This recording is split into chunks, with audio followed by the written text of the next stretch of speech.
DK ಸರ್ಕಾರ ಅಂತ ಹೇಳಿದ್ರು. ಡಿಕೆ ಸರ್ಕಾರದಲ್ಲಿ ಇವತ್ತು ರಾಮಲಿಂಗಾರೆಡ್ಡಿ ಅವರು ರಾಜೀನಾಮೆ ಕೊಟ್ಟಿದ್ದಾರೆ. ಡಿ.ಕೆ. ಶಿವಕುಮಾರ್ ಮುಖ್ಯಮಂತ್ರಿಗಳು, ಸಿದ್ದರಾಮಯ್ಯನವರ ಸಚಿವ ಸಂಪುಟ ಮೊದಲನೆಯ ವಿಕೆಟ್ ಪತನ ಆಗಿರುವಂಥದ್ದು. ರಾಮಲಿಂಗಾರೆಡ್ಡಿ ಅವರು ಹಿರಿಯರಿದ್ದಾರೆ, ಅವ್ರ ಬಗ್ಗೆ ಹೆಚ್ಚು ಮಾತನಾಡೋದಕ್ಕೆ ಹೋಗೋದಿಲ್ಲ. ಆದರೆ ವಾಸ್ತವಿಕ ಸತ್ಯ ಏನು ಅಂತ ಹೇಳಿದ್ರೆ, ಈ ಕಾಂಗ್ರೆಸ್ನವರಿಗೆ ರಾಜ್ಯದ ಅಭಿವೃದ್ಧಿಯ ಬಗ್ಗೆ ಚಿಂತನೆ ಇಲ್ಲ. ನಾಡಿನ ರೈತರ ಸಮಸ್ಯೆಯನ್ನು ಪರಿಹಾರ ಮಾಡಬೇಕು, ಅದ್ರ ಬಗ್ಗೆ ಕಿಂಚಿತ್ತೂ ಕೂಡ ಕಾಳಜಿ ಇಲ್ಲ.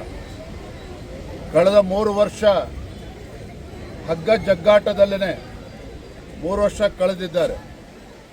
ಯಾವುದೇ ಒಬ್ಬ ಸಚಿವ ನಾಮಕವಾಸ್ತೆಗೆ ಉಸ್ತುವಾರಿ ಸಚಿವರಷ್ಟೇ.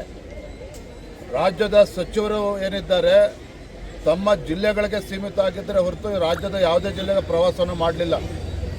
ಆದರೆ ಈಗ ಡಿ.ಕೆ. ಶಿವಕುಮಾರ್ ಅವರ ನೇತೃತ್ವದಲ್ಲಿ ಸರ್ಕಾರ ಅಸ್ತಿತ್ವಕ್ಕೆ ಬಂದಿದೆ. ಇರೋದು ಕೇವಲ 2 ವರ್ಷ ಮಾತ್ರ. ಈಗ ಮತ್ತೆ ಹಗ್ಗ ಜಗ್ಗಾಟ, ಯಾವ ಪೋರ್ಟ್ಫೋಲಿಯೋ ತೆಗೆದುಕೊಳ್ಬೇಕು, ಯಾವ ಜಿಲ್ಲೆ ಉಸ್ತುವಾರಿಯನ್ನು ಪಡೆದುಕೊಳ್ಬೇಕು, ಇದರ ಕಿತ್ತಾಟದಲ್ಲಿ ಇವತ್ತು ರಾಮಲಿಂಗಾರೆಡ್ಡಿ ಅವರೇ ಇವತ್ತು ರಾಜೀನಾಮೆ ನೀಡಿದ್ದಾರೆ. ನಾನು ಇಷ್ಟೇ ಹೇಳುವಂಥದ್ದು, ಡಿ.ಕೆ. ಶಿವಕುಮಾರ್ ನೇತೃತ್ವದ ಈ ಸರ್ಕಾರ ಏನಿದೆ ರಾಜ್ಯದಲ್ಲಿ, ಇದರಿಂದ ಅಭಿವೃದ್ಧಿ ನೋಡೋದಕ್ಕೆ ಸಾಧ್ಯ ಇಲ್ಲ. ಜನರ ಭರವಸೆಗಳಿಗೆ ನೀರೆರಿಯುವಂಥ ಕೆಲಸವನ್ನು ಅವರು ಮಾಡೋರಿದ್ದಾರೆ.